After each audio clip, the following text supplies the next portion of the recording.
अच्छा, पाकिस्तान और इंडिया की जंग में पाकिस्तान जंग जीत गया क्योंकि इंडिया ने पहले कहा भाई हम मुज़ाकरात करना चाहते हैं और अमेरिका को बीच में लाया। देखो, इसकी ना बहुत सारी वजूहत हैं, ठीक है।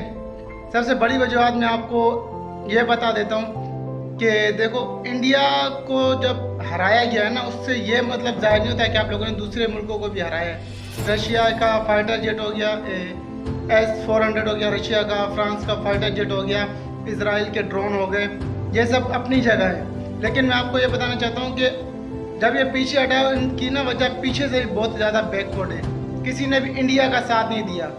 एक अमेरिका था, उसने भी साफ साफ बोल दिया भाई इन दोनों का अपना मामला है, जो करना है जाके करो, मैं बीच में नहीं आने वाला। चाइना सीधे सीधे पाकिस्तान के पीछे आ गया और उसने ओपनली कहा कि हम पाकिस्तान के साथ हैं, पाकिस्तान जो कुछ भी करे हम उनको हथियार देंगे अगर इंडिया ने अपनी हेड आर्मी बरकरार रखी तो। अज़रबैजान ने अपनी फ़ौज तैयार की, उसने एक बटालियन तैयार की और पाकिस्तान को साफ कह दिया ज़रूरत हो लेकर चले जाएं और इंडिया को तोड़ के रख दें। चाइना ने अपने वॉरफेयर भेज दिए, डिस्ट्रॉयर भेज दिए पानी में कराची पोर्ट पर कि आपको इन सब की ज़रूरत होगी, आप ये सब रख लें। तो ये सब क्यों किया गया? देखो, इसके लिए आपको ना बहुत ही ज़्यादा हिस्ट्री जाननी होगी। चाइना जो कि शुरू में आज़ाद हुआ था, पाकिस्तान ने उसकी बड़ी मदद की थी। मैं उसके लिए तफसीली वीडियो आपके लिए बना दूंगा। टर्की, उसने इतनी भरपूर तरीके से हथियारों के हिसाब से बात वगैरह हर चीज़ में जो उसने हमारी मदद की, वो उसने क्योंकि उनके अपने बयान है, उसको भी मैं कभी एक्सप्लेन कर दूंगा। लेकिन वजह यही कि इंडिया जो है वो पीछे रह गया। दोस्तों के हवाले से कोई भी खुलकर सामने नहीं आया कि इंडिया हम तुम्हारे साथ हैं। पाकिस्तान के पीछे सारे के सारे आ गए और ये चीज़ इंडिया ने नोटिस कर ली। टर्की, चाइना, पाकिस्तान बात को समझ गया कि मुझे अब इस एक मुल्क से झगड़ा नहीं करना, बल्कि मुझे 3 मुल्कों से करना है। और वो अकेला चाइना से नहीं लड़ सकता, 3 मुल्कों से क्या खाक लड़ेगा। इसने उन्होंने डायरेक्ट की ब्रीफिंग दी, भाई हम आगे जो काम नहीं करना चाहते। अच्छा, पहले इन्होंने ऑपरेशन किए दूर से, पाकिस्तान में आने की इनकी हिम्मत नहीं हुई।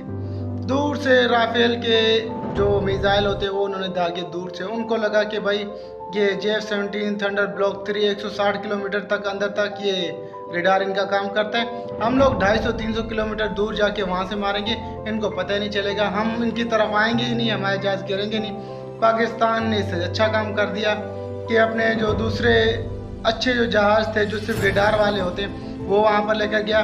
उन्होंने उस रेडार से उनकी लोकेशन पता की, उनकी लोकेशन डायरेक्ट उन्होंने भेज दी JF-17 थंडर को।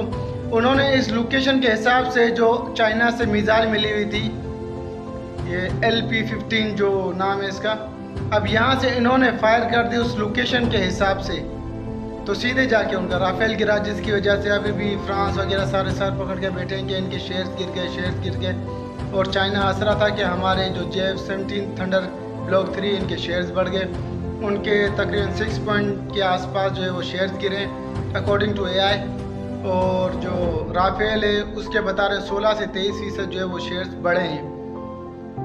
अब चाइना ने ये जब सारा कुछ कहा, अज़रबैजान ने कहा, उन्होंने कहा, तो उन्होंने कहा भाई ये 4 मुल्क हो चुके हैं, अब इससे ज़्यादा आगे बढ़ेंगे तो इनके पास हथियार भी पहुँचेंगे, पैसे भी पहुँचेंगे, हर चीज़ पहुँचेगी, ये बात आगे बढ़ेगी।